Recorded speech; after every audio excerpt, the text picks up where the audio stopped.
What's up, tribe? How you guys doing? Welcome back to Married at First Sight, season 12, episode.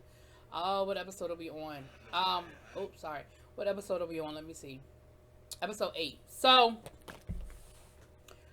um, we start off the episode. We have Brianna and Vincent working through their argument. Remember, we left off the last episode with them getting into an argument and them having to work through that. He was going to leave the house and go home. And, her thing was, home, sir, for the next 6 weeks, 5 weeks, however many weeks we down to now, this is your home. So, like, we got a 2-bedroom apartment. When there's a problem, there's a conflict. Okay, if you got to go in the other room, go in the other room. But we have to get out of that mindset of going home. And he said, to his credit, he said he made it to the parking garage and realized, yeah, this not no girlfriend. This is my wife. And I can't handle this the way I would handle a situation where it was my girlfriend that pissed me off and I'm just gonna go home for the night, With that being said, they did talk about the issue. They talked about the problem as it presented itself. And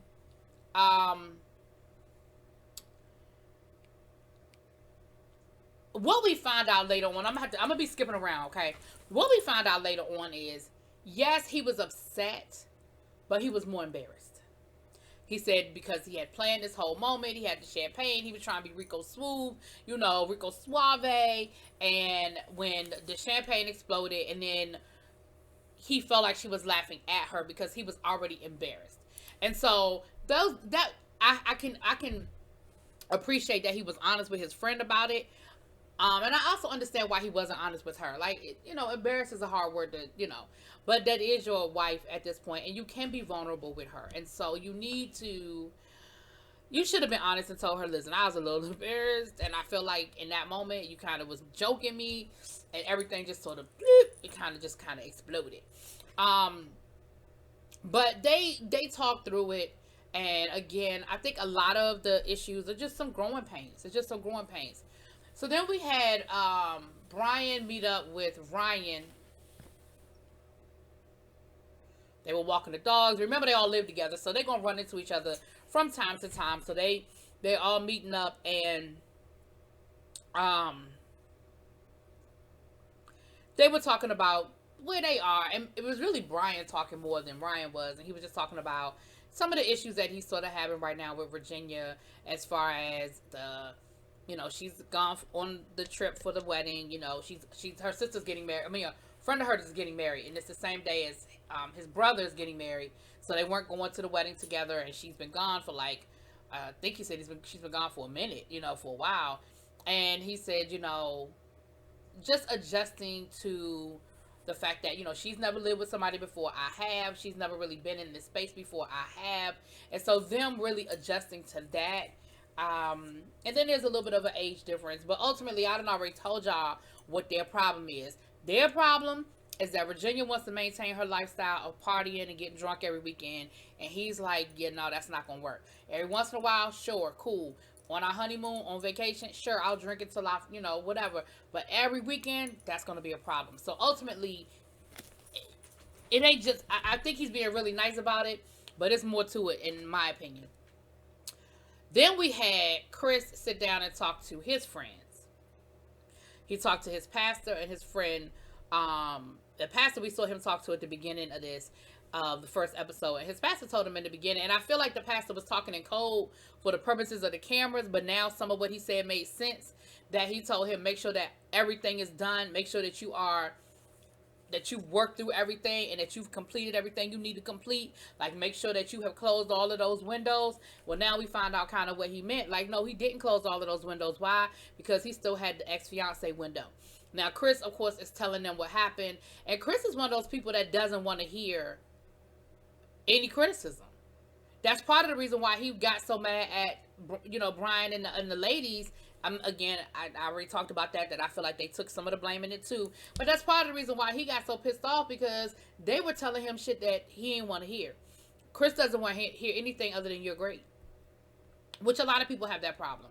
A lot of people, it's hard to take criticism. It's hard to take, take in when people tell you that you're not the best thing since sliced bread. And so Chris doesn't want to hear it when they start telling him, listen, you screwed this up. You had a great woman in Paige. You had a great woman. And you're ready to throw that away, throw her away, because basically what it boils down to is because you don't think that she's the most beautiful woman in the world. That's really what this boils down to. Because let's be clear. Chris, you're using the fact that this woman is pregnant as an excuse to get out of a situation you don't want to be in. That's my opinion. Because if you were head over heels madly in love with Paige, you would be down for the co-parenting. You'd be down for her being stepmama and all of that. But because that's not what it is, you're ready to move on. And you're willing to use this baby as the excuse. And I'm going to tell you how I know, because of the way things went down at the end of the episode. But we'll get there. We'll get there. Eventually, he starts tuning his friends out while they're trying to talk to him and tell him, you know, because they even said, you know, you don't have to leave the house. I mean, you don't have to live in the house to raise your child. Like, I mean, they're telling him all the same things that Pastor Kyle said to him. And he tunes them out. He starts getting on his phone. And then he eventually tells them, listen, I'm done with this conversation. I don't want to talk about it anymore. I'm done with it. Why? Because they're not telling you what you want to hear. They're telling you what you need to hear, but they're not telling you what you want to hear. So you done with the conversation? Okay.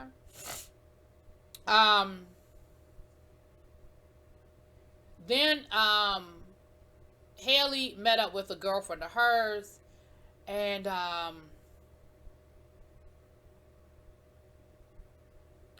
they basically were just rehashing what happened, in my opinion. They were basically just rehashing what happened with Vegas and his reaction and the argument and, you know, all of that. I feel like they just sort of rehashing that. I don't feel like they gave us a whole lot of new information, other than the fact that, you know, after talking to the pastor last week, they both agreed that they're going to try. They're going to work through it. But her friend was like, listen, Haley is used to, if things ain't right, she's used to being able to move on. She's used to being able to take this and move into a different situation. Like, she can't do that this time, so she's going to have to work through it and figure it out. Because when she was talking to her friend, she was like, well, I mean, his obsession with the 80s and this, and this. And she was like, so basically, all I've heard so far is that he's a terrible dresser. Like, I don't feel like you saying nothing that y'all can't move through and get past. We see Brian meet up with his friend, and he's again talking about Virginia and what it is he's trying to do, the growing pains, the drinking, the partying, you know, and y'all, I'm sorry, I've been calling that boy Brian. It's Eric. I've been calling him Brian this whole episode. It's Eric. Yeah, I think my brain just renames people. Like, I'll know somebody's name, and my brain will say, no, he looked like a Brian. And so it goes from being Eric to Brian. Sorry, I apologize, y'all. But he's talking about, you know,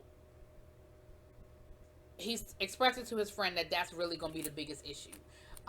If this doesn't work out, the biggest issue is really going to come down to her and her needing her alone time versus them working on their relationship time. And, you know, his friend is like, listen, she seems like a really nice chick. She seems like you guys hit it off from the beginning, like y'all connected in the beginning, and she seems like a really good person. And he was like, yeah, you know, we did, you know, but there are a few little quirks here and there that we're having some issues with. But again, some of these scenes, I just feel like we're rehashing the same conversation just with other people. Because I don't feel like I learned nothing new in this conversation other than him saying that he feel like if the relationship doesn't work, that's going to sort of be it. It's her need for this. I need space. I need to be distanced because that ain't how marriage works. But again, we know that. Vincent met up with his friend, and I kind of already told you guys how that conversation went down with Vincent and his friend, that he admitted, you know, that he was embarrassed or whatever. And he admitted, you know, that, you know, him just really speaking up and finding his voice. My biggest thing with Vincent is don't wait until you at DEFCON 30 before you have a problem with it. speak on it, say it when it happens, say it in the moment, because it's kind of hard to go back, you know. And his friend told him that. His friend was like, listen, bruh, like, listen, you know, you are used to, you know, being by yourself. You used to, you know, things being on your terms, and now you just have to kind of, you know, spread that time with somebody else, and you have to be open and be vulnerable. Because he even told him, he said, so you were just embarrassed. Like, this boils down to you being embarrassed. You know, but again, I think the friends are doing a really good job of keeping them grounded. I mean, I don't know if they're being prepped by production, but I don't hear any of the friends saying, you better get out of there. You better get out of there. That ain't gonna work. That's horrible. Oh, no. Which brings me to something I noticed in this episode. Y'all notice how Paige is not having any of these conversations with any of these people? Paige is not bringing in her family or anybody into this. Even going back to Vegas, we saw her on the phone, but we did not have any privy. We're not privy to anything she's saying to her family, to her friends. Have y'all noticed that? And I find it very interesting if Paige didn't want to bring her family into it, or if those scenes were filmed and they scrapped them because of what was said. I find that to be very interesting. Now, let's be clear, I don't watch the blogs, y'all. I don't read all this stuff up on the blog. So if her family and friends are saying stuff to the blogs, I don't know anything about it. But I'm just talking about what I'm seeing in front of me on the show. I find it very interesting that all of the rest of the couples are very much cooperating, and we're seeing all of these things happening. But I find it interesting that it didn't happen on, we're not seeing that with Paige. Because I really would have looked forward to seeing Paige have this conversation with a friend and just hear what the friend had to say. I mean, other than the obvious. So the ladies get together for drinks, cocktails. So we have Brianna, we have Haley, we have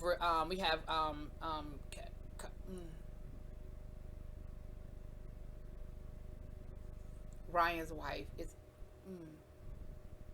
It starts with a C. Karen. It's not Carrie. It's Carly. Anyway, the flight attendant. God, I need to go back to my notes. I have written everybody's name down, but for some reason. So the ladies get together now. Virginia's not there because she's at the wedding, and Paige isn't there for obvious reasons. I'm sure they didn't have Paige there. She probably is refusing to participate in. She's probably participating in only what she absolutely has to. Like that conversation that took place at the end of this episode. You ain't gonna tell me that wasn't production, because I don't feel like she had any interest in that conversation. But moving on. So then we have the guys getting together, and of course all the guys are there except for Chris, which, again, for obvious reasons. Why would he be there? So the ladies again are talking about what's going on with them. And the biggest conversation we're having is with the woman whose name I can't remember. Oh God, I know it starts with a C. And it's not an obvious name. It's like with a twist. You know what I'm saying? I'm gonna get it, y'all. I'm gonna get it before it's over. So, but she's talking about how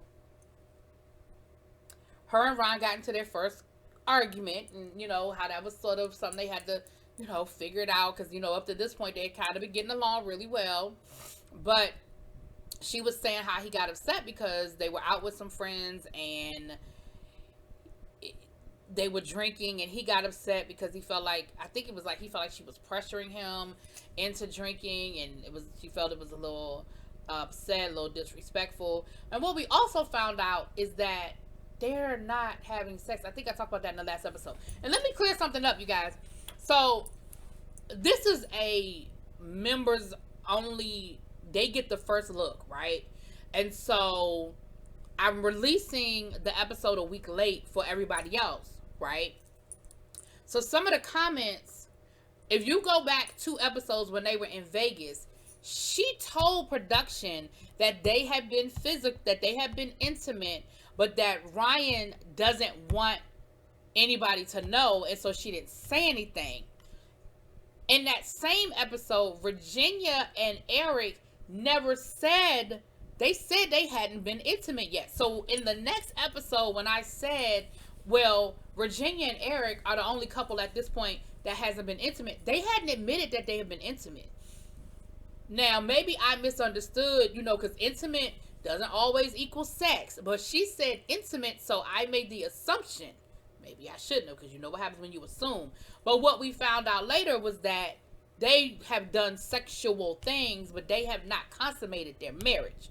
Whereas we did find out that Eric and Virginia had. That's what I was saying. Now, if I misunderstood, whatever, but that's what I was saying. So, she's saying that they still have not consummated their marriage, and that for her, it is becoming a problem. She doesn't understand it. She doesn't understand why he doesn't feel comfortable, like he's not ready to have sex. Like, what is it that we're waiting for? What is it that we're trying to do? Like, why aren't we having sex yet?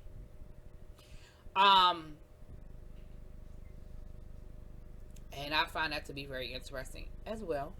But the rest of the ladies are basically sort of just reiterating what it is, like I said, what we already know. As far as the conversation, the issues that they're having and the adjustments that they're needing to make. I feel like we kind of already know these things. The guys are talking, and mainly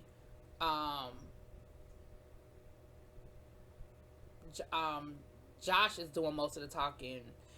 And he's talking about, his issues with what's going on with Haley and her on again, off again.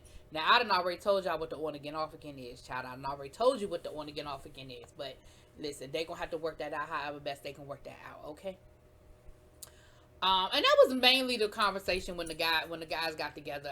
I feel like he, at least the way it was edited, he did most of the talking.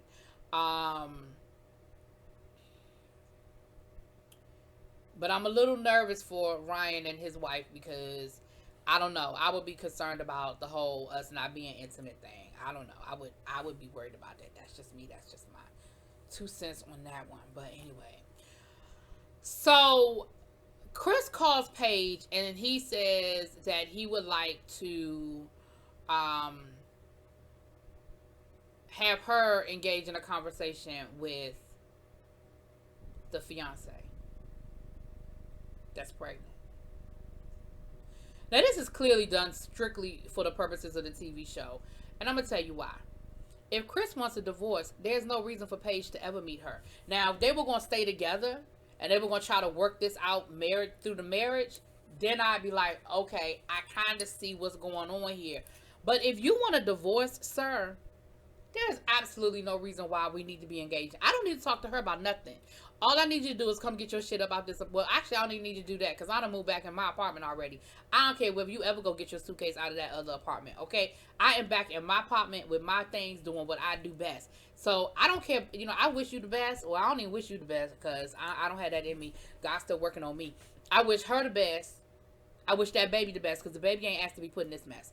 But you, sir, you can go take a long walk off of a short cliff, and I'm okay with that.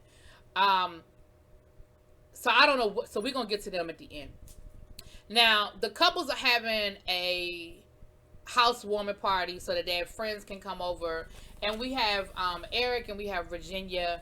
And so Virginia just getting back from the she's just getting back from the wedding. And they're talking about how much time they spent together. I mean, how much they communicated. And she was like, yeah, I was a little bit worried about what you were expecting as far as me calling you and keeping in touch. And he was like, well, I feel like the way we did it was good. We checked in with each other once every couple of hours. I feel like that was pretty good. And the look on her face was like, I don't think that was pretty good. And so that's, again, the expectation is something, and they're going to have to come to a happy medium. I mean, I don't feel like, I think checking in once every couple of hours is a bit excessive. Especially if I'm out of town with my friends doing it, whether it's a girls trip, whether it's just I'm hanging out with other friends, like once every couple of hours, But okay. And so they're inviting over her male friends because, of course, he has a problem with the male friends.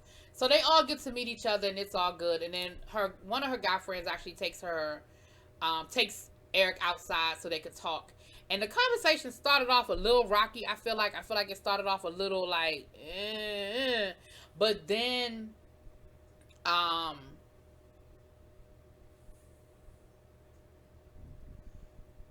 then it sort of moved into, if you want this to work out, you got to kind of loosen up the strings a little bit. She likes you and everything, but you got to kind of give her a little bit of a chance and not be so, so wrapped up. But then they actually had a really good conversation. And I think they're in a good place. And I think that's important because the reality is, I think in any situation, men are always going to be leery of their significant others having male friends, and, women, the same thing. But you have to make them feel comfortable. So them being able to talk through what it is, the expectation and all of that, I think was a good moment. And so they were able to talk through that, and it was all good. Now, Brianna and Vincent, they did their housewarming a little bit different. They didn't really have a lot of friends. They had family.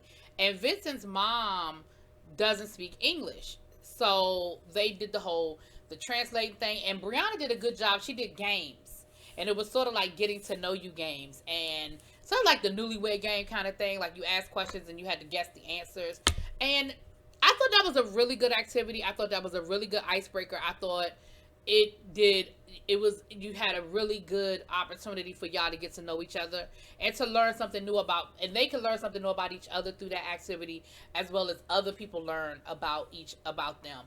I thought it was good. I thought that was good, and they had a good time. And Brianna was really worried about meeting his mom, but I think they did a good job of meeting each other. Haley and Jacob, I call that man Josh. Haley and Jacob, their housewarming was as awkward as you would have expected it to be. He got off on a whole tangent with her friends talking about, I don't know if she even likes me. I mean, does she even like me? I don't know. And, she did this and she did that. And I'm just worried about this and that. I mean, he did what he does, It was a little awkward. Like, if it were me at that party, I'd have felt like, okay, why is he telling me all of this? You know what I mean? But they seem to receive it pretty well. His friends seem to receive it pretty well.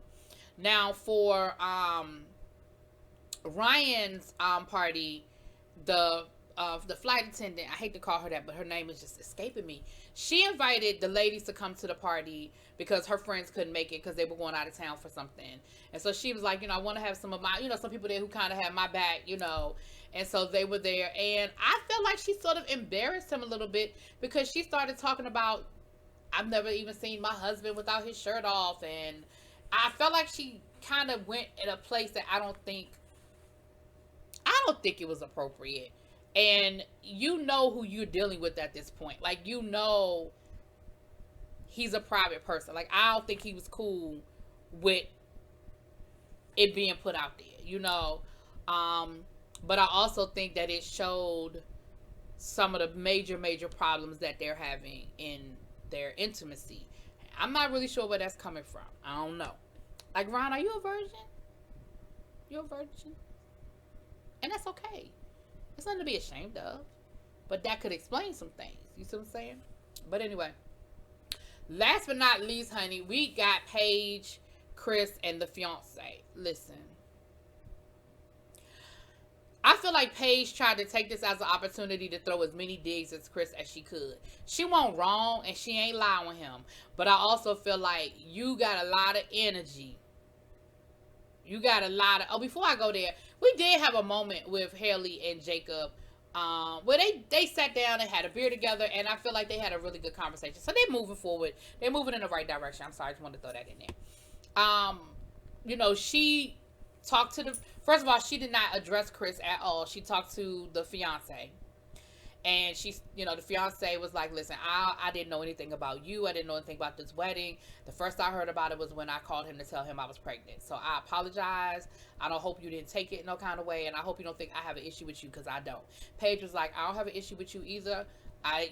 This has nothing to do with you. She said, I went into this situation with a pure heart and the best of intentions. And, that ain't what I got in return. But, I even told Chris that I was open to being stepmom. I was open to us still working on our marriage and working this out. That fiance looked at him like, oh, for real? Okay. And she said, so, but I do understand that y'all are trying to work on y'all's relationship. She was like, the fiance was like, whoa, wait, whoa. Mm-mm. I don't know what he told you, ma'am, but this is not a thing. We're not working on doing nothing. Now, she did admit that Chris is trying to get back with her. She was like, but that is not her intention. Her intention is letting him know that he got a baby on the way. And they got to figure out the best way they're going to handle that. But no. No, ma'am. I'm not trying to be with you. I don't need you to try to be with me. That ain't going to happen. So, of course, now Paige is sitting there looking even dumber. Because she's like, oh. And that takes me back to the point I was making earlier about, yeah, you really ain't trying to break up with Paige for her. You breaking up with Paige because you don't want to be with Paige. But Chris got irritated, and he was like, I mean, if you're going to address me, you can address me. I mean, if you're going to talk about me, I did go into this with a pure heart. I did go in this with the right intentions. No, you didn't, sir. No, you didn't. Not at all. You ain't had the right intentions. You ain't have a pure heart. You weren't even really, no, you didn't. Not at all. Nope. I'm not even going to entertain that because you didn't. So once again, he got irritated. He got angry, and he did what he always does. He turns into a bitch. And he ended up getting up and walking off. And he was talking about something. I mean, I'm fine. I'm going to be fine. I mean, when I leave here, I'm going to go get me something to eat. I'm going to go have me a nice dinner at a nice restaurant. I'm going to have me a good steak. And the fiance looked at him and was like, see, that's your problem now. Like, what you doing right now is unnecessary. That's the issue now. That's your problem now. I said, you better get him. You better get him, girl. You better get him. So, yeah, y'all, look.